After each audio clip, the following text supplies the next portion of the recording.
দুর্নীতি, সন্ত্রাস ও তোলাবাজির অভিযোগে গ্রেপ্তার হওয়া প্রভাবশালী তৃণমূল নেতা সুকুমার দত্তকে কেন্দ্র করে নজিরবিহীন উত্তেজনা ছড়ালো নিউ টাউনশিপ থানা এলাকায়। বৃহস্পতিবার সকালে ধৃত সুকুমার বাবুকে পুলিশি হেফাজত থেকে দুর্গাপুর মহকুমা আদালতে নিয়ে যাওয়ার সময় ক্ষোভে ফেটে পড়েন সেখানে উপস্থিত বিরোধী বিজেপি কর্মী সমর্থকরা। তৃণমূল নেতাকে থানা থেকে বের করতেই চারপাশ থেকে ঘিরে ধরে বিক্ষোভ দেখানো শুরু হয় এবং তাকে লক্ষ্য করে একের পর এক ডিম ছুড়ে মারা হয়। এই আকস্মিক ও বেনজির ডিম নিক্ষেপের ঘটনায় আদালত চত্বর এবং থানা সংলগ্ন এলাকায় তীব্র চাঞ্চল্য ও আইন শৃঙ্খলা পরিস্থিতির অবনতি ঘটে।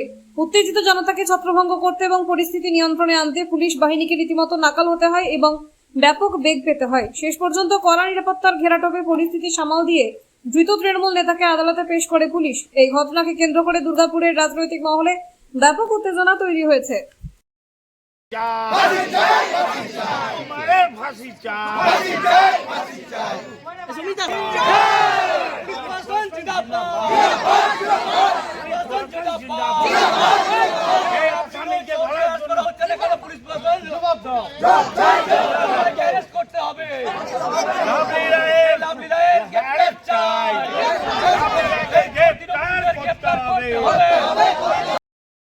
তৃণমূল নেতার গায়ে কি বলবেন? ব্যাপারটা হচ্ছে যে ধরা পড়েছে সে একটা বোর্ডে, এদের মাথার ওপরে দুই কাউন্সিলর, 24 নম্বরের লাভলি রায় আর 23 নম্বরের হচ্ছে দেবু সাই, যারা কোটি কোটি টাকা এই রকম সুকুমার দত্তদের মাধ্যমে তুলিয়েছে এবং মানুষের উপরে অত্যাচার করিয়েছে।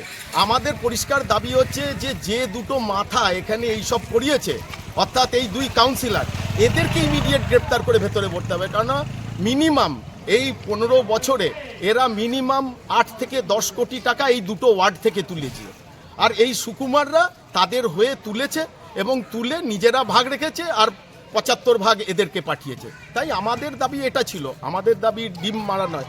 আমরা তো বরঞ্চ আমাদের গায়েও দু একটা ডিম এসে পড়লো, জনগণ রেগে গিয়ে করেছে, আমরা তো জনগণকে শান্ত করার চেষ্টা করেছি মাত্র। কি নাম আপনার? রাজীব ব্যানার্জি। আমরা ডিমটা ছুড়িনি, সাধারণ মানুষের ক্ষোভ এটা।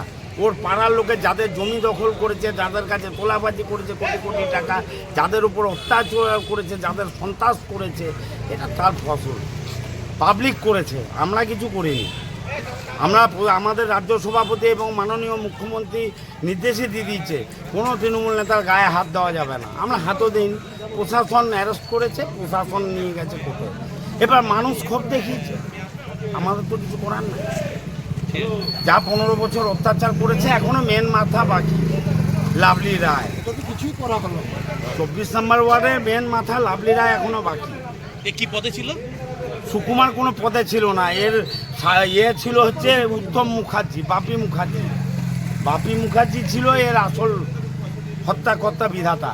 ওকে সামনে রেখে তোলাবাজি করতো। এবং এটাও বলছি, 4 বছর আগে একটি মেয়ে, ওর পাড়ার মেয়ে, 17 জন মিলে গ্যাং রেপ করে, সেই মেয়েটা পুকুরে ঝাঁপ দেয়। 4 বছর আগে আমি মেয়েটাকে পুকুর থেকে উদ্ধার করে বিধাননগর হসপিটালে নিয়ে যাই। আজও তার দিদিমা আছে, মেয়েটা নিখোঁজ।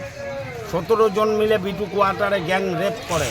সুকুমার রাত 12টা বাজতেই ওর ঘরে পেছন দরজা দিয়ে ঢুকতো। মেয়েটাকে যখন আমি উদ্ধার করি, মেয়েটা আমাকে হসপিটালে এই কথাটা বলে, সুকুমারের জ্বালায় আমি। তো সেই দিনগুলো তো আমি ভুলবো না। ওর একদম কঠিন থেকে কঠিনতম সাজা চাইছি আমরা। কি নাম আপনার? আমার নাম স্বাধীন রায়।